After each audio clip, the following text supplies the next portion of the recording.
नमस्कार दोस्तों, स्वागत है आप सभी का इंडिया अप फ्रंट के इस पहले एपिसोड में। मुझे बहुत खुशी हो रही है आप सब लोगों से ये शेयर करते हुए इस चैनल को। ये नया चैनल इंडिया अप फ्रंट एक नए जज्बे के साथ मैं सामने लेकर आ रहा हूँ। कोशिश रहेगी कि खबरों को बुनियादी अंदाज में पकड़ूं, खबरों की बुनियाद को पकड़ूं और बुनियादी अंदाज में उसे पेश भी करूं। जुड़िएगा, देखिएगा और आप तय कीजिएगा। और अब आज के मुद्दे की बात। ओवैसी साहब पर उत्तर प्रदेश की धरती पर गोली चल गई। बड़ी बात है, किसी नेता के ऊपर कहीं भी गोली चले, कोई भी गोली चलाए, बहुत बुरी और बहुत बड़ी बात है। कानून अपना काम कर रहा है। 14 दिनों की न्यायिक हिरासत में भेजा गया है उन दोनों युवकों को जिन्होंने गोली चलाई।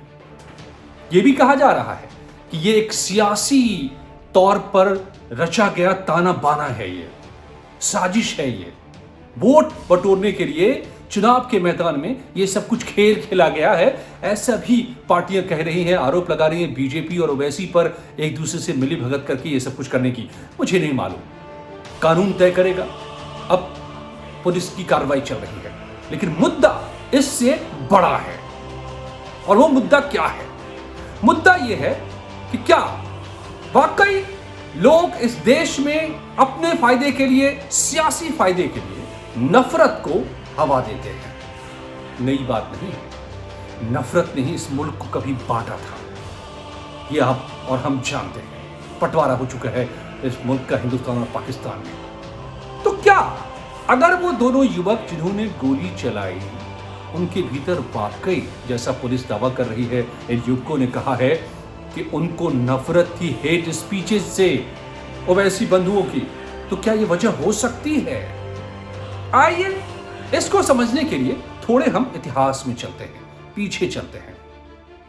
यूपी के चुनावी जंग के मैदान से लेकर जंगे आजादी के मैदान तक की बात करते हैं और समझते हैं कि असदुद्दीन ओवैसी और उनकी पार्टी AIMIM का इतिहास क्या रहा है, उनके बयानों का इतिहास क्या रहा है, भड़काऊ भाईजान का इतिहास क्या रहा है। सबसे पहले बात करते हैं यूपी के चुनावी मैदान में जब एंट्री ली ओवैसी ने, तो क्या किया उन्होंने। सबसे पहले याद कीजिए, कुछ महीने पहले ही जब यूपी की धरती पर पहुंचे तो पहुंच गए सालार मसूद गाजी की मजार पर चादर पोशी करने।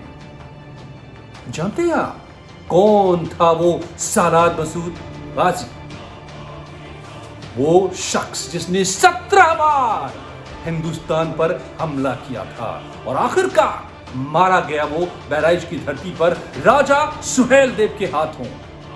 उसी सुहेल देव के नाम पर इस वक्त ओम प्रकाश राजभर राजनीति करते हैं, पार्टी चलाते हैं और तमाम पार्टियां उनके नाम पर बहुत कुछ करती है। और इसी वजह से ओम प्रकाश राजभर और असदुद्दीन ओवैसी के रास्ते अलग हो गए जब चादरपोशी करने चले गए, क्योंकि ये राजा सुहेल देव का अपमान माना गया। मुद्दे उठे, सभी पार्टी ने उठाए। क्या जरूरत थी? किस नफरत को हवा देना चाह रहे थे असदुद्दीन ओवैसी? क्या मैसेज देना चाह रहे थे कि हिंदुस्तान के आक्रांताओं के सामने वो सिर झुकाते हैं, सम्मान करते हैं उनका? एक बात नोट करते चलिए। दूसरी बात मैं आपको बताता हूं। प्रयागराज, अतीक अहमद, बड़ा माफिया, बहुत सारे मामले, सैकड़ों की तादाद में मामले, हत्या और ऐसे ही संगीन तमाम मामले, बड़ा माफिया जेल में सालों से। लेकिन यूपी में जब यूपी पुलिस 5 सालों से इन माफियाओं के खिलाफ मुहिम चला रही है तो असदुद्दीन ओवैसी पहुंचते हैं। अतीक अहमद, उनके बेटे, उनके परिवार को अपनी पार्टी में शामिल करते हैं और मंच से कहते हैं कि मुसलमान होने की वजह से अतीक अहमद के खिलाफ कार्रवाइयां हो रही है। तो क्या IPC, Indian penal code, police UP की, SIT यूपी की, अदालतें यूपी की, क्या सब हिंदू मुसलमान के चश्मे से अतीक अहमद को देख रहे हैं क्या? या फिर ये ओवैसी का वही निशाना? कौन निशाने पर? यहां का कानून, यहां की राजनीति या ये मुल्क? ये आप तय करेंगे। लेकिन अब ये तो यूपी की बात रही, यूपी के चुनावों में आने के बाद की बात रही। याद कीजिए 2013 का वो बयान, अकबरुद्दीन ओवैसी का वो बयान जो बहुत ही फेमस हुआ था, बड़ा बवाल हुआ था, जिसका हवाला दिया है इन दो युवकों ने जिन्होंने गोली चलाई ओवैसी पर। कहा है कि उन्होंने कहा था 15 मिनट के लिए पुलिस को रोक दो, हम दिखा देंगे कि 15% हम मुसलमान क्या कर सकते हैं हिंदुस्तान के साथ, यहां के लोगों के साथ, हिंदुओं के साथ। जरा सोचिए, क्या इस मुल्क में ये तालिबानी जज्बा, ये तालिबानी जुबान किसी को मंजूर होनी चाहिए? क्या संविधान इसकी इजाजत देता है? क्या देश इसकी इजाजत देता है? क्या आप इसकी इजाजत देते हैं? कतई नहीं। वो शख्स सलाखों के पीछे पहुंचा। कौन सी राजनीति चलती रही है इस देश में? और अब आपको मैं ले चलता हूं जंग की आजादी से भी पहले 1928 में। जरा ये सोचिए, ये कौन सी पार्टी है? ऑल इंडिया मजलिस इत्तेहादुल मुसलमीन, यानी AIMIM। क्या आप जानते हैं 1928 में जब इस पार्टी का गठन हुआ था, इस संगठन का, तो इसका नाम था MIM, यानी मजलिस इत्तेहादुल मुसलमीन। और इसका मकसद क्या था? हैदराबाद को एक मुस्लिम राष्ट्र बनाकर, बनाए रखकर एक अलग राज्य बनाना, अलग देश बनाना, हिंदुस्तान से अलग। ये मजलिस इसी के लिए काम करती रही 1928 से लेकर 1948, यानी 20 सालों तक। और आपको पता है, जब हिंदुस्तान आजाद हो गया, ये मुल्क एक हो गया, सारे छोटे छोटे जो मुल्क थे, राज्य रजवाड़े थे, सब हिंदुस्तान में मिल गए, तो हैदराबाद ने लड़ाई का रास्ता अख्तियार किया हिंदुस्तान के खिलाफ, पाकिस्तान की तरफ जाने। और इसके लिए बाकायदा वहां रजाकर्स नाम का एक संगठन बनाया गया, जो हथियार बंद संगठन था। और उसका सरगना जो शख्स था, वो वही शख्स था कासिम रिजवी, जिसने इस पार्टी को, MIM को कभी बनाया था 1928 में। संगठनकर्ताओं में से एक था। और वो कासिम रिजवी रजाकर्स को लेकर लड़ता रहा, फौज उतारनी पड़ी, जंग हुए हैदराबाद की धरती पर हिंदुस्तान में मिलाने के लिए, इस विरोध को शांत करने के लिए। और आखिरकार 1948 में जब रजाकर्स हारे, तो इस शख्स को, ये जो कासिम रिजवी, जो संस्थापकों में से एक था MIM के, उसको पाकिस्तान डिपोर्ट किया गया। और फिर पाकिस्तान जाने से पहले उस कासिम रिजवी ने इस पार्टी MIM को उस समय के एक वकील, जिस जनाब का नाम था अब्दुल वहाद ओवैसी, ध्यान से सुनिएगा, अब्दुल वहाद ओवैसी, उसके हाथों सौंप गया इस पार्टी MIM को। लेकिन पार्टी पर बैन लग चुकी थी, क्योंकि उस पार्टी ने देश के खिलाफ जंग छेड़ी थी, रजाकर्स का संगठन बनाया था, और उसका सरगना था यही कासिम रिजवी, जो जाते जाते MIM को छोड़ गया।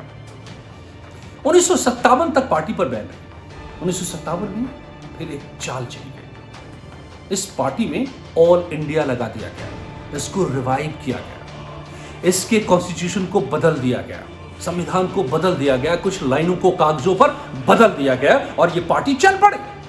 और वो फिर उसके बाद पार्टी के नाम में ऑल इंडिया लगने के बाद जो पार्टी बनी, वही है AIMIM, यानी ऑल इंडिया मजलिस इत्तेहादुल मुसलमीन।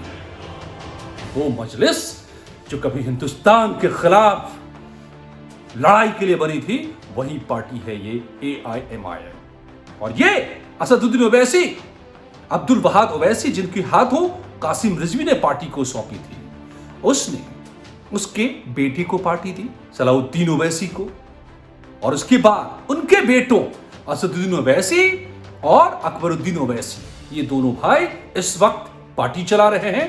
और वही अकबरुद्दीन ओवैसी हैं जिन्होंने वो 15 मिनट वाला बयान दिया था, देख लेने की धमकी दी थी। तो जरा सोचिए कि सालार मसूद गाजी, अब आप एक लाइन खींचिए कि यूपी में गाजी, आप जानते हैं गाजी कौन कहलाते हैं?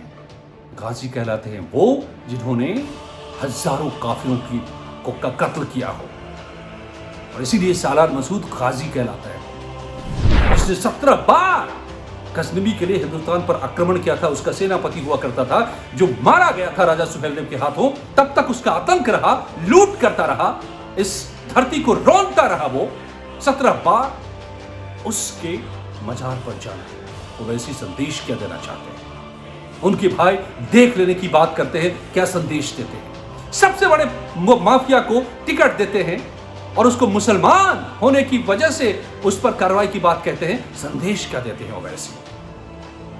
तो जरा अब तय कीजिए कि ये इन नादान युवकों ने, जिन्होंने गोलियां चलाने का काम किया, कानून के खिलाफ कदम उठाया, गलत किया, कानून उसे सजा कानूनन मिलनी चाहिए, लेकिन अगर उसके भीतर इस तरह की नफरत के बीज बोए तो वो किसने बोए? कसूरवार कौन है पड़ा? हंगामा मचा है, शहादत देने पर उतारू हैं ओवैसी साहब। सड़क से लेकर संसद तक कह रहे हैं कि मुझ पर गोलियां चले तो चले, हम तो अपना काम करते रहेंगे। मगर वो काम कर क्या रहे हैं? इरादा है क्या? एक मुस्लिम लीग ने इस देश को बांटा था मुसलमानों को गोलबंद करके, तो क्या ये मुसलमानों की जो मजलिस बनाकर बैठे हैं, जिसने हिंदुस्तान के खिलाफ लड़ाई लड़ी, इनका भी इरादा क्या है? क्या इस पर बात नहीं होनी चाहिए? क्या इस पर बहस नहीं होनी चाहिए? और इस पर बहस नहीं होनी चाहिए कि नफरत का खेल खेलने की इजाजत क्या किसी को दी जा सकती है? तय आप कीजिए। धन्यवाद दोस्तों। और आखिर में एक और गुजारिश कि इस नए चैनल को इसी तेवर के साथ खबरों को उसकी जड़ तक, बुनियाद तक मैं ले जाऊंगा, आपके सामने रखूंगा। आप बस आपका समर्थन चाहिए। लाइक कीजिए चैनल को, सब्सक्राइब कीजिए और शेयर कीजिए। जुड़े रहिए इंडिया अपफ्रंट के साथ। देश सबसे पहले। नमस्कार।